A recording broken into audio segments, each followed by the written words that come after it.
2. Quando Norberto passa as tardes em casa, principalmente aos domingos e feriados, liga o aparelho de rádio e faz Liliana ouvir bons programas.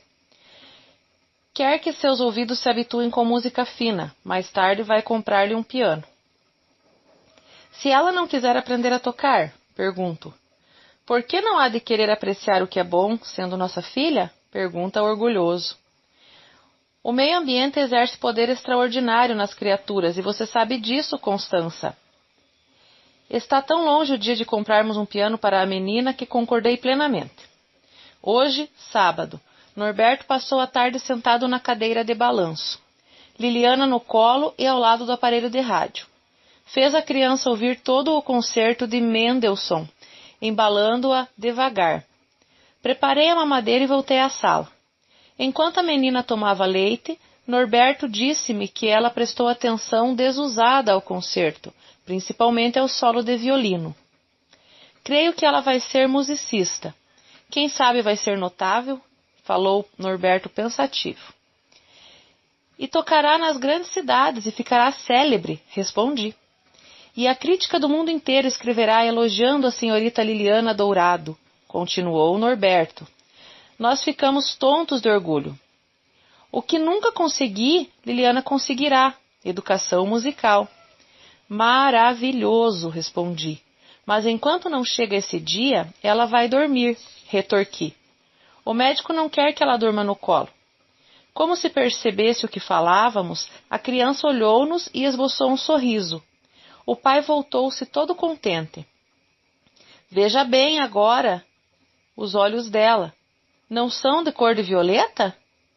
São lindos, azuis e escuros, cor de violeta escura. Vou levá-la agora para o berço. O locutor anunciou outra música e Norberto pediu. Oh, deixe-a ficar, agora vai ouvir Chopin. Começa-se a educar uma criança desde o dia em que nasce, não é, senhor professor? Quem disse isso? Pestalozzi? Pestalozzi ou outro, não sei, mas quem disse nunca teve uma filha bonita como a nossa. Ora, Norberto, prove que sabe educar. A contragosto, ele entregou-me a criança, dizendo com voz desanimada. Vá, Liliana, Chopin fica para amanhã. Algumas alunas têm me telefonado perguntando quando recomeçarei a recebê-las para as aulas particulares. Respondi que poderemos começar na próxima semana. A criança ainda é pequena e toma todas as minhas horas. Ainda assim devo trabalhar. Hoje, às 9, vieram 2 meninas e recomeçamos as aulas. Expliquei durante quase 1 hora trechos da vida de J. J. Rousseau. Adélia é mais velha que a irmã. São apenas 2 anos de diferença entre uma e outra, mas enquanto a mais velha aprende com facilidade e tem boa pronúncia de francês, Sofia está sempre distraída e nunca responde com acerto ao que pergunto. Umas 30 vezes chamei a atenção da mais nova. Isso é tão cansativo. Sofia, o que perguntei a você? Responda certo. Ela se esforça para estar presente, mas sua mente está longe e demora a voltar. Às vezes deixo-a pensando e vou espiar Liliana, que choraminga no berço. Quando volto à sala, Sofia faz-me perguntas sobre a criança, completamente esquecida das lições, que eu também esqueço para falar da minha filha. Liliana está cada vez mais corada, parecem feitas rosas as suas faces. E seus olhos são violetas banhadas de orvalho, lindos. Madre Teodora, diretora do colégio onde leciono francês, visitou-me depois do nascimento da criança. Telefonou-me perguntando quando reinicio minhas aulas. Disse-me que as alunas reclamam minha presença e não se acostumam com a moça que me substitui. Resolvi recomeçar também minhas aulas no colégio. Tenho ido 2 vezes por semana. Dou aula de francês e literatura para a primeira série do curso clássico. Peço a alguém da família para ficar com a criança enquanto estou fora. Meu coração anseia pela volta e quando a menina me vê, estende os braços. Hoje estive observando Liliana estudar as próprias mãos. Ficou encantada com um raio de sol que passou sobre o seu berço. Fez esforços incríveis para apanhá-lo, o que deixou-nos felicíssimos. Norberto chegou atrasado à aula de geografia por causa do raio de sol. Mais alunas têm vindo até aqui para não interromper seus estudos. Estou preparando também 2 meninos para os exames de francês que vão fazer no fim do ano.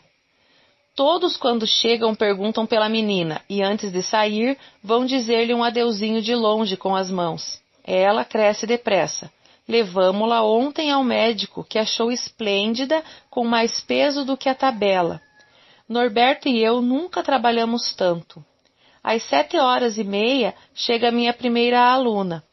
De hora em hora os alunos se sucedem, no entrar e sair, até 2h da tarde. Descanso 1 hora e recomeço até às 6 da tarde, quando Norberto chega, bem cansado também. Enquanto passo as lições para os alunos escreverem durante o dia, vou tratar da criança. Assim, nesses momentos roubados do trabalho, trato minha filhinha, que está encantadora. Ela completou 8 meses a semana passada. Já não quer mais ficar no berço todo o tempo. Tenho que vigiá-la muito. Veio uma mocinha para tomar conta de Liliana. Ela quer andar e quer falar. É tão extraordinário. Norberto brinca e passeia com ela o domingo inteiro. De manhã sai pelo quintal explicando. Isso é flor, aquilo é tico-tico, isso é folha, veja como é verde. Diga folha. Em vez de folha, a criança grita dá. O que sua mãozinha segura leva depressa para a boca. Repetimos várias vezes por dia essas palavras. Veja o que ela tem na mão. Tire antes que ela põe na boca. Depressa. Ouço Norberto ainda explicando. Mamão. Passeia com ela pelo quintal. Liliana responde. Dá. Folha, carretel, fita, babador, gravata do pai, brinco da mãe, avental da cozinheira, batata, tomate, cebola, terra, cabelos. Depressa, não deixe Liliana pôr isso na boca. E a boquinha ávida quer tudo morder, mastigar, sentir o gosto, saber o que é ou acalmar as gengivas inchadas e os dentes que apontam impacientes. Liliana completou 10 meses. Toma todo o nosso tempo, o da cozinheira, o da mocinha que veio para brincar com ela, o das visitas que aparecem e dos alunos. É absorvente, forte, autoritária. Quando dá um grito, é para ser obedecida imediatamente. Do contrário, os gritos se seguem entremeados de choro, de agitar de braços e pernas. Ninguém tem sossego e nem tranquilidade. Exige de maneira imediata, inadiável. Mas é tão linda que ninguém resiste ao seu encanto. Outro dia, ela pediu música. Parece incrível, mas é verdade. Sentadinha no colo do pai, olhou o aparelho de rádio e começou. Dá. Pensamos que estivesse pedindo a flor que estava no vaso pequeno em cima do aparelho. Demo-la. Não. Pusemos uma revista diante dela. Não. O que será? Perguntou o pai perplexo e assustado. Levantou-se e perguntou 1000 coisas para ver se acertava. Qual Liliana continuava a exigir, mãos estendidas. Dá. Fazendo beicinho para chorar. O pranto veio forte, incompreendido. O que será? Alguma coisa incomoda a Liliana. Quem sabe algum alfinete a machuca. Onde se viu colocar alfinete em roupa de criança? A cozinheira veio saber o que a menina tinha. O que aconteceu? Como adivinhar o que a menina está pedindo? Procuramos alfinetes, não havia. Desesperávamos com aquele pranto. Quase chorávamos juntos, quando a mocinha perguntou. Quem sabe ela quer música. A cozinheira ligou o rádio e começou a dançar diante de Liliana, como faz algumas vezes. Ouvindo música, a criança parou de chorar e sorriu. Pensamos que ela quisesse ver a cozinheira dançar e bater palmas. Não, ela queria a música. Como é que não compreendemos antes? Música! Ela quer ouvir música. Oi, sua filhinha, que bonito! Bata a palminha. Liliana dormiu. Querida Liliana, toda a claridade que você nos trouxe e que encheu nossa vida durante esses meses, você levou de novo quando partiu. Estamos no escuro outra vez. Tudo é sombrio e triste nesse lar onde você se ausentou para sempre. Por que nos deixou, filhinha? Como poderemos viver sem você? Liliana, não sei. Estamos vivendo, é verdade, porque a vida é um elo poderoso que não pode nos largar apesar do nosso desejo, dessa sucessão de dias e de noites iguais. iguaizinhos desse cansaço imenso de tudo que nos rodeia. Você está em toda parte, Liliana querida, e ao mesmo tempo não a encontramos. Vejo-a no dia em que surge e que você costuma receber com gritos que pareciam clarinadas de raios de sol, no canto dos pássaros. Vejo-a no matiz colorido das flores do jardim. Aquele jardinzinho nosso, tão pequeno e pobre, e que você teve tanta significação. Sinto você até na música que ouço, sinto você em tudo, porque está em mim própria, nessa enorme saudade. Mas não a vejo mais, não a sinto como queria sentir, e isso dói na carne. Às vezes penso, vou entrar no quarto e encontrá-la de novo me esperando, estendendo-me os bracinhos e querendo falar. Então paro antes de abrir a porta, escuto e rezo, opero um milagre que não se realiza, nunca se realizará. Isso é muito triste, filhinha, muito doloroso. Seu quarto está vazio. Em seu berço há apenas o lugar onde você dormia e o côncavo travesseiro onde ficou a forma de sua cabecinha adorada. Mas você não está ali, e você não voltará mais. Choro. Não, não posso chorar. Gostaria de levantar os braços para o céu e reclamar em voz alta sua presença que nos foi roubada. Mas nem isso posso fazer, Liliana. Nas noites compridas eu me pergunto por que, apesar de todo o nosso amor e de todo o nosso carinho, você nos deixou. Será que por acaso teve medo desse mundo cruel? Nós a defenderíamos contra todos os perigos, por isso estávamos aqui, filhinha. Mas você não ficou.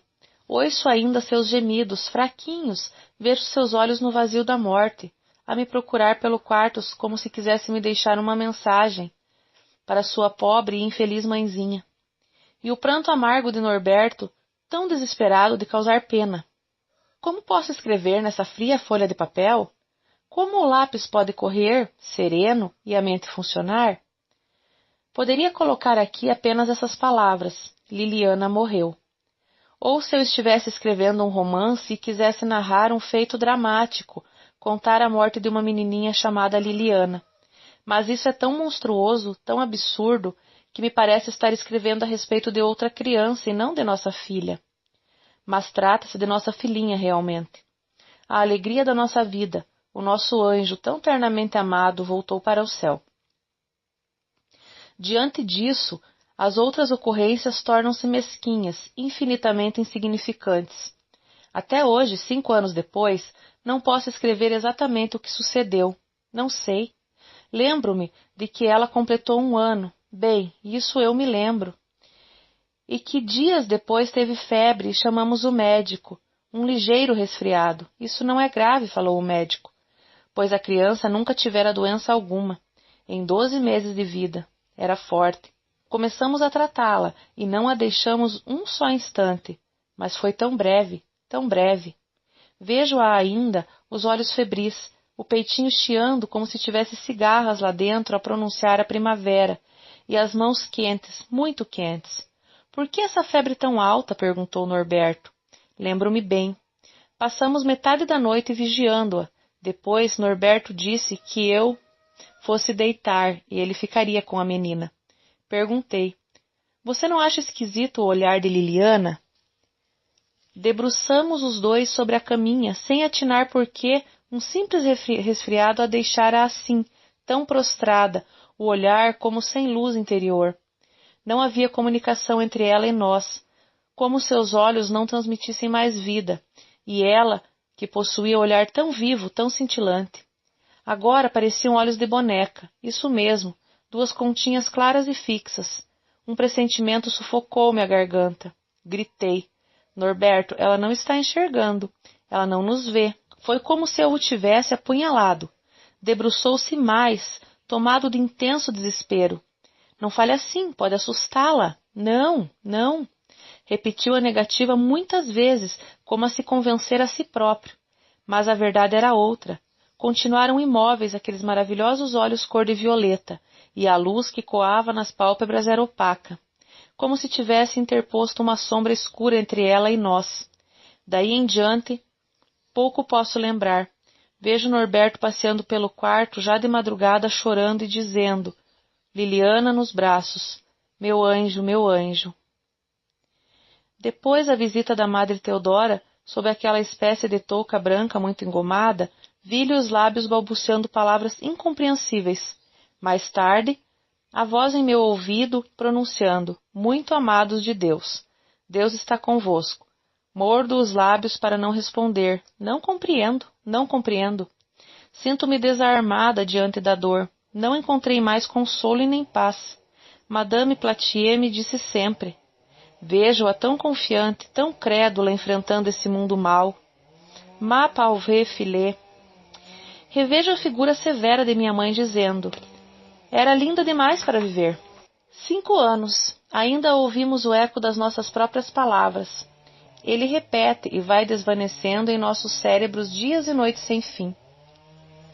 Por quê? Por quê? Até o cansaço piedosamente cerrar nossos lábios e descer sobre nossas pálpebras um sono inquieto e aflitivo. A curta vida de nossa filha passa pela nossa memória desde o dia em que nasceu, desde o dia em que seu nome foi escolhido. Está tão longe esse dia, mas tão vivo em nossa mente como se tivesse sido ontem. Querida Liliana, seus balbucios, seus indecisos passinhos na areia do jardim, sua carnação rosa e a cor dos seus olhos, como poderei esquecê-los? Tudo está palpitante e vivo diante de nós como se ela ainda vivesse. De manhã, acordamos ouvindo seus gritos de alegria ao deparar-se com uma flor, ou o vôo de um pássaro, ou a música que adorava. Penso que, apesar de toda a nossa atenção, houve uma fada má que conseguiu passar entre as fadas boas no dia em que Liliana nasceu. Entrou despercebida e sorrateira e disse que nossa filha viveria apenas 1 ano. 1 ano é nada diante de uma vida. O céu foi-nos arrancado. É por isso que os raios de sol pequeninos e mansos que atravessam janelas descuidadas e pousam sobre móveis ou sobre berços vazios causam-me tal horror. Norberto e eu continuamos a viver. Deixamos a casa, vendemos os móveis, demos tudo o que pertencia a Liliana. Tudo. Guardamos apenas os retratos, mas nem deles precisaríamos, porque a imagem dela está em nós. Nesses anos inquietos que se seguiram após a morte de nossa filha, perdemos nossas mães. Parece que a morte quis a todo custo perseguir-nos com sua face horrenda. Passou ceifando impiedosamente a família. Deixou-nos só. Alugamos um pequeno apartamento próximo ao lago de Santa Cecília. Tão pequeno que nele cabemos nós e a gata angorá Filó, lembrança de uma aluna. O trabalho é a única coisa que enche nossa vida, se isso pode chamar de vida. Esse inquieto suceder de dias e noites, sem outro objeto a não ser o trabalho, a comida e o sono. Sono nem sempre, muitas vezes as horas passam, o dia surge sem que a insônia me deixe descansar. 9 anos são passados depois que Liliana morreu. Outro dia, Norberto viu uma de nossas alunas de francês, que anda pelos 10 anos. Chamou-a, mediu-lhe a altura no batente da sala, depois disse: Constança, ela teria esta altura, veja. Ficamos ambos olhando a marca, esquecidos de tudo o mais. Teria essa altura, veja. Filó fitou-nos de cima do refrigerador com seus olhos de ambar. Tudo parecia irradio, esquisito. Norberto olha-me como se compreendesse meu desalento. Tem a face torturada. Vale a pena viver? A pergunta flutua no ar como um balão que se esvazia sem resposta. Preciso trabalhar. Norberto chama alguns colegas de fósseis. Contou-me hoje, à hora do jantar, da mania que tem o professor Juventino de recitar versos de Albert Samain e de Musset. Em vão, Norberto mostra as poesias dos modernos, faz-lhe ver a beleza de certos versos. Com a teimosia tenaz, Juventino e os outros professores voltam a dizer versos de poetas antigos, sem querer apreciar a beleza dos novos. Vivem fossilizados, não querem enxergar nada mais, disse-me Norberto. Petrificação completa, estado primitivo. Contei-lhe que arranjei mais 3 alunas particulares por intermédio de uma antiga colega. Está tudo bem, respondeu meu marido, mas ao menos arranje alguém para cozinhar e limpar o apartamento. Você não pode fazer tudo. Uma pessoa para me ajudar?